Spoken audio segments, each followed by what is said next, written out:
السلام علیکم۔ صحیح بخاری حدیث نمبر۔ حضرت صلی اللہ علیہ وآلہ وسلم پر وحی کا ابتدائی دور اچھے سچے پاکیزہ خوابوں سے شروع ہوا۔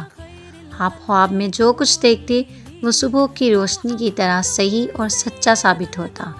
پھر منجان میں قدرت آپ تنہائی پسند ہو گئے اور آپ صلی اللہ علیہ وآلہ وسلم نے غار حرا میں خلوت نشینی اختیار فرمائی اور کئی دن اور رات وہاں مسلسل عبادت اور یاد الہی اور ذکر و فکر میں مشغول رہتے، جب تک گھر آنے کو دل نہ چاہتا توشہ ہمراہ لیے ہوئے وہاں رہتے۔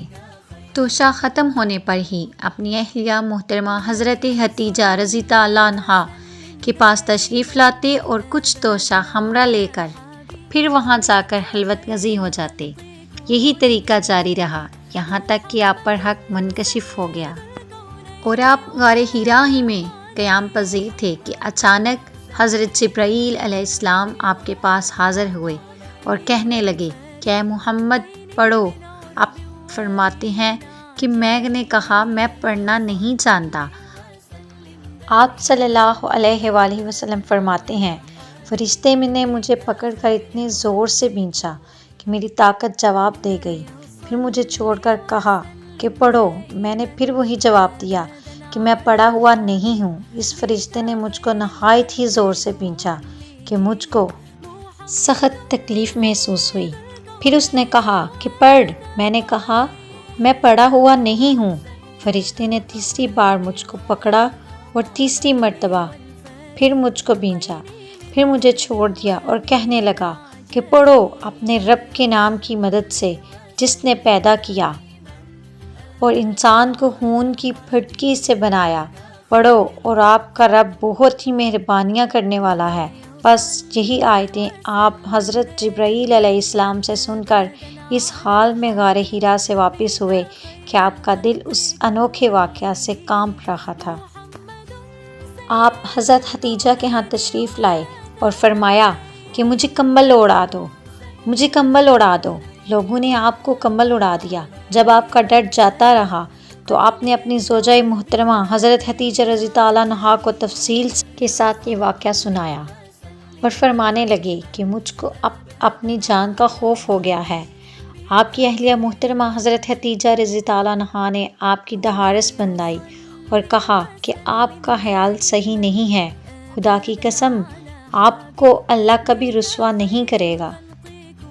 آپ تو ہلاک فاضلہ کے مالک ہیں، آپ تو کنبہ پرور ہیں، بے کسوں کا بوجھ اپنے سر پر رکھتے ہیں، مفلسوں کے لیے آپ کماتے ہیں، مہمان نوازی میں آپ بے مثال ہیں اور مشکل وقت میں آپ امر حق کا ساتھ دیتے ہیں۔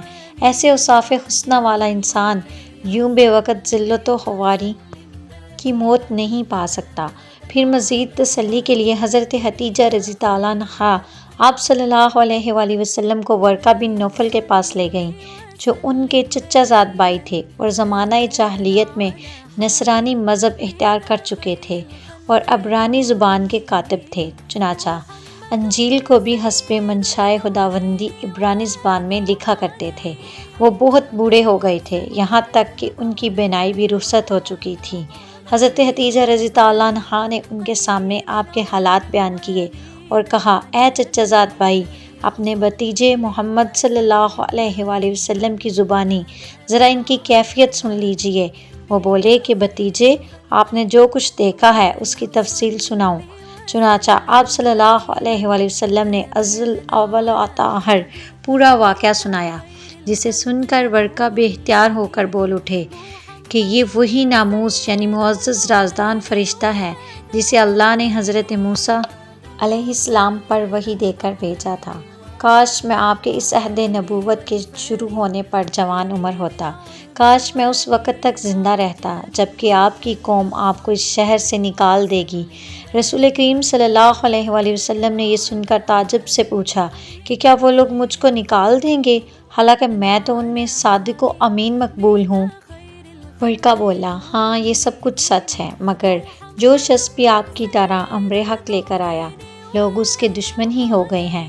اگر مجھے آپ کی نبوت کا وہ زمانہ مل جائے تو میں آپ کی پوری مدد کروں گا، مگر ورقہ کچھ دنوں کے بعد انتقال کر گئے، پھر کچھ عرصہ تک وحی کی آمد موقوف رہی۔